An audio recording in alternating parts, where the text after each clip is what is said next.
สวัสดีค่ะแม่เหมียวแม่น้องปอนะคะวันนี้แม่เหมียวก็มีวิธีพับเหรียญโปรยทานรูปแบบนี้นะคะมาแนะนำค่ะแม่เหมียวใช้ริบบิ้นนะคะริบบิ้นเบอร์2นะคะจำนวน4เส้นค่ะความยาวใช้อยู่ที่105เซนติเมตรนะคะตัดเสร็จแล้วพับครึ่งที่กึ่งกลางของเส้นนะคะจับตรงรอยพับนะคะเส้นที่1ค่ะเส้นที่2ค่ะจับตรงรอยพับค่ะคล้องเส้นที่1ลงไปค่ะเส้นที่3ค่ะจับตรงรอยพับค่ะคล้องเส้นที่2ลงไปค่ะเส้นสุดท้ายค่ะจับตรงรอยพับแล้วก็สอดเข้ามานะคะในช่องที่1นะคะสอดมาจากซ้ายมือค่ะจับตรงรอยพับนะคะสอดเข้ามานะคะเป็นแบบนี้นะคะแล้วเราก็ดึงเส้นที่4นะคะกว้างๆนะคะแล้วก็เนี่ยค่ะรวบปลายหางของเส้นที่3นะคะใส่ลงไปค่ะหลังจากนั้นแล้วนะคะดึงทุกมุมให้แน่นนะคะตอนนี้เราได้ฐาน4ค่ะเราทำฐาน8ค่ะ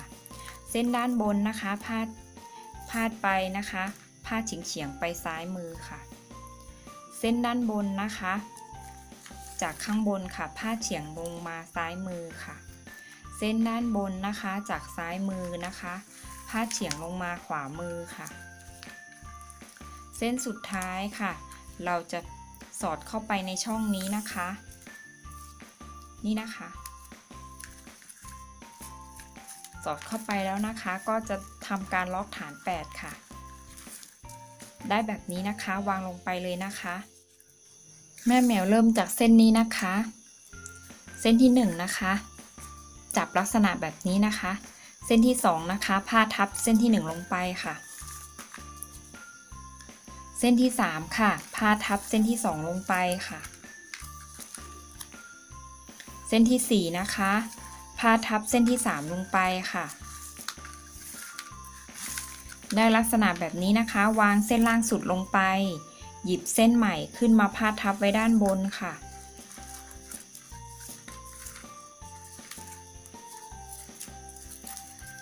เส้นต่อไปค่ะวางเส้นล่างสุดลงไปค่ะหยิบเส้นใหม่ขึ้นมาพาดทับไว้ด้านบน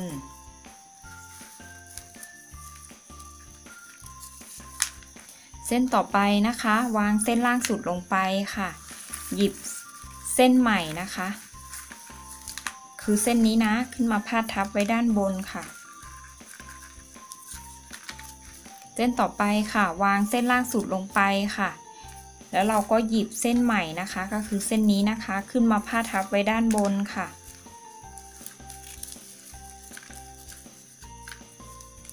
เส้นต่อไปค่ะวางเส้นล่างสุดลงไปค่ะวางลงไปเลยนะคะระหว่างเส้นนี้กับเส้นนี้นะคะเส้นต่อไปนะคะเส้นล่างสุดเส้นต่อไปออกช่องที่1เส้นต่อไปค่ะเส้นล่างสุดเส้นต่อไปนะคะผ่านช่อง1ทะลุออกช่องที่2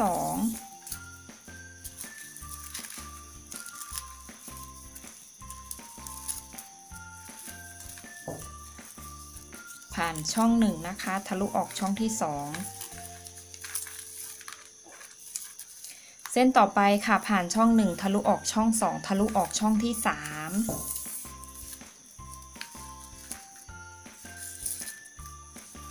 เราได้ลักษณะแบบนี้นะคะก็ดึงนะคะปลายริบบิ้นนะคะให้แน่นค่ะ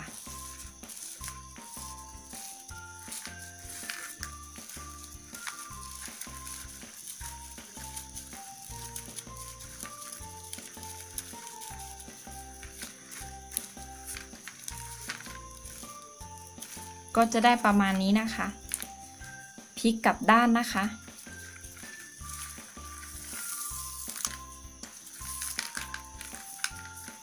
พลิกกลับด้านมานะคะ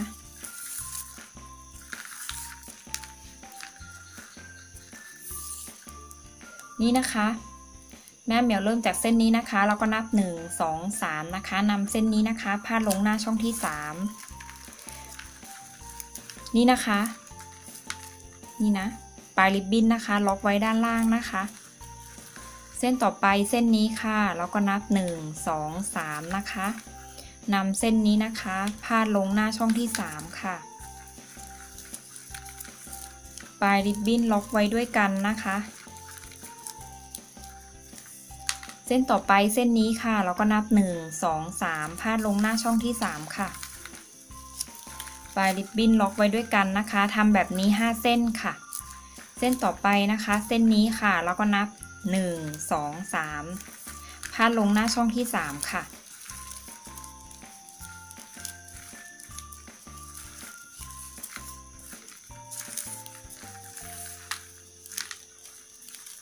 เส้นต่อไปเส้นนี้ค่ะเราก็นับ1 2 3พาดลงหน้าช่องที่3ค่ะปลายริบบิ้นล็อกไว้ด้านล่างนะคะครบ5เส้นแล้วนะคะอันนี้คือเส้นสุดท้ายนะคะเส้นด้านในสุดนะคะผ่านเส้นสุดท้ายมาทะลุออกช่องที่1ค่ะ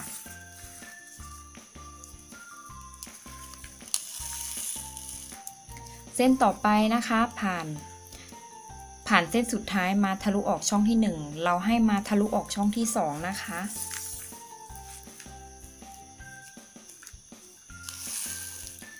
เส้นต่อไปค่ะเส้นสุดท้ายค่ะผ่านช่อง1นะคะมาผ่านช่อง2มาทะลุออกช่องที่3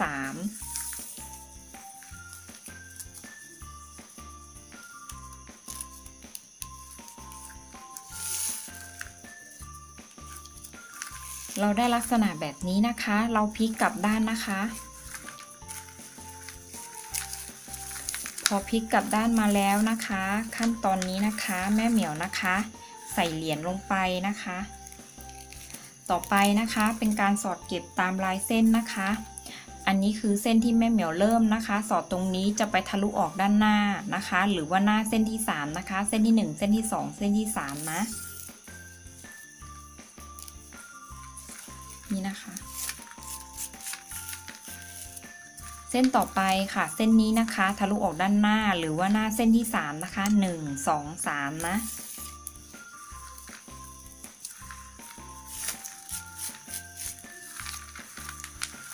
เส้นต่อไปนะคะ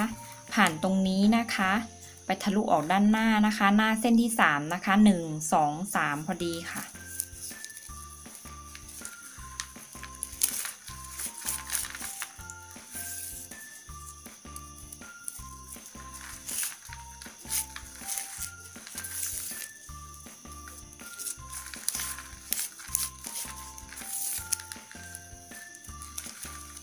สอดให้ครบนะคะทั้ง8เส้นนะคะพอสอดครบแล้วเราก็จะได้ไปทำขั้นตอนต่อไปนะคะ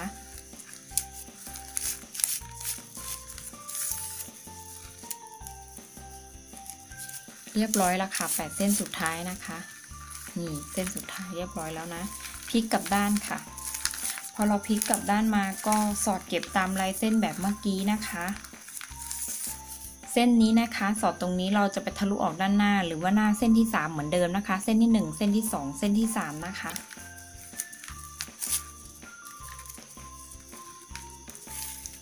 เส้นต่อไปค่ะ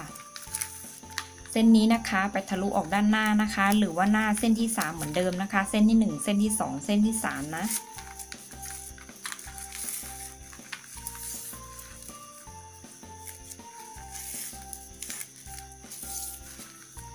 สอดให้ครบนะคะทั้ง8เส้นนะคะ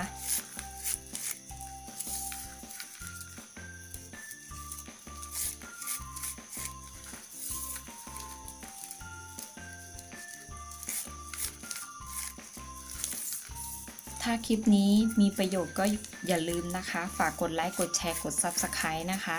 ช่องแม่เหมียวน้องปอด้วยนะคะนี่นะคะสอดเก็บตามลายเส้นของเราก็เสร็จแล้วนะคะต่อไปนะคะเราจะเริ่มขั้นตอนต่อไปเลยค่ะเส้นนี้นะคะจับริบบิ้นนะคะจับริบบิ้นนะคะจับริบบิ้นนะคะแล้วเราก็จับที่ปลายนะคะพับขึ้นไปด้านบนค่ะเราก็จับที่ปลายริบบิ้นอีกทีหนึ่งนะคะสอดลงไปนะคะสอดลงไปตรงเส้นของตัวเองไปทะลุออกอีก1เส้นค่ะไปทะลุออกเส้นที่2นะคะนี่นะคะได้แบบนี้นะเส้นต่อไปค่ะจับริบบิ้นนะคะลงมาด้านล่างจับริบบิ้นขึ้นไปด้านบนนะคะ จับที่ปลายริบบิ้นสอดลงไปที่ฐานค่ะสอดลงไปที่ฐานนะคะปลายริบบิ้นไปออกเส้นที่2นะคะหรือว่าเส้นถัดไปนะ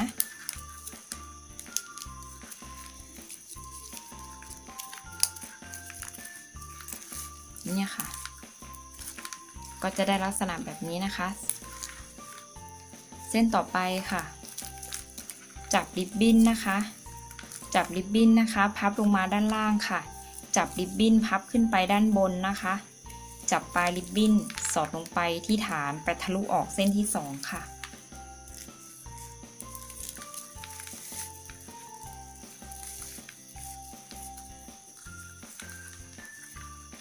เส้นต่อไปค่ะจับริบบิ้นนะคะลงมาด้านล่างจับริบบิ้นขึ้นไปด้านบนจับที่ปลายริบบิ้นสอดลงไปที่ฐานเส้นที่1เส้นที่2ค่ะ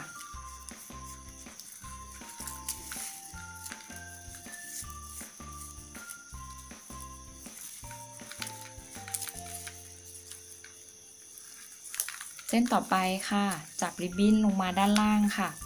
จับริบบิ้นบิดขึ้นไปด้านบนนะคะจับที่ปลายริบบิ้นสอดลงไปที่ฐานเส้นที่1นะคะแล้วปลายริบบิ้นจะมาออกเส้นที่2ค่ะ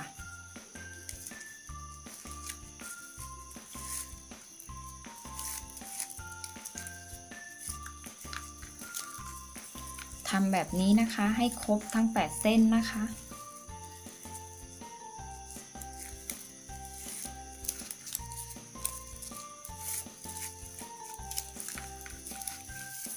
ทำให้ครบนะคะอันนี้แม่เหมียวขออนุญาตทำเลยนะคะ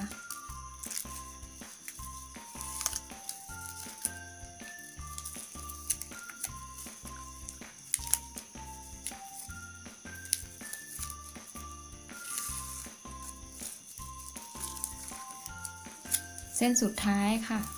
ก็ขออนุญาตทำเลยนะคะ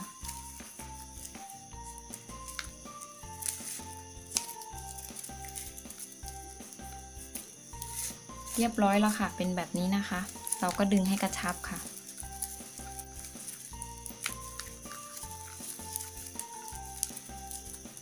ก็จะได้แบบนี้นะคะแล้วก็พลิกกลับด้านมาสอดเก็บตามลายเส้นค่ะสอดตรงนี้นะคะไปทะลุออกด้านหน้าหรือว่าหน้าเส้นที่3นะคะเส้นที่1เส้นที่2เส้นที่3นะ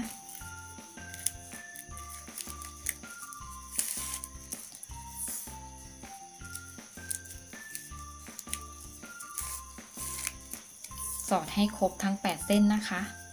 ขั้นตอนนี้ก็เสร็จแล้วนะคะอันนี้แม่เหมียวตัดมาอยู่ที่105เซนติเมตรนะคะ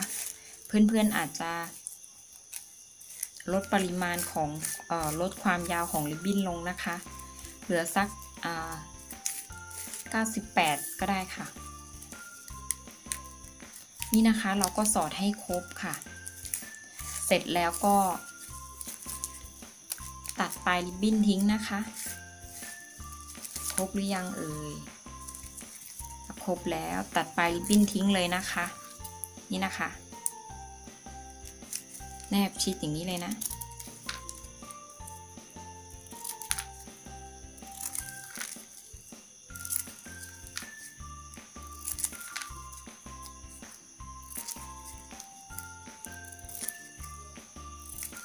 นี่นะคะได้แบบนี้แล้วนะคะถ้าคลิปนี้มีประโยชน์ก็ฝากกดไลค์กดแชร์กด Subscribe ช่องแม่เหมียวน้องปอด้วยนะคะสวัสดีค่ะ